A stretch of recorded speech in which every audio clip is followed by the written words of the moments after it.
Nəyə gəlibsən sən bura? Hə? Məni biabır eləməyə gəlmişsən? Şəmim, bağışla məni. Bağışla. Bilirəm, bir səhvdir də eləmişəm. Eləyibsən, özdə başını daşa vurubsan.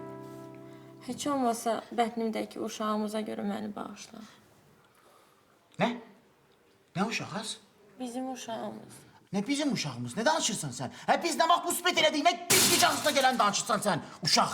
Demişəm benim, hem de verim akıllı. Zəhər şəmi dərçəm. Gelirsen 50 defa demişim sana. Bura gəlməkdə məqsədim var. Öyle meksili. Şöhrət oğlum, mən səni balan kimi çox istəyirdim.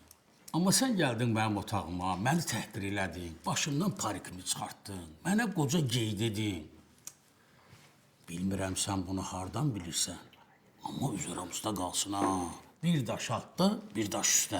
Buradan çıxan kimi də gözləyəcəm səni. Aram bir voley şey. Sənin üçün çox darıxmışam mən.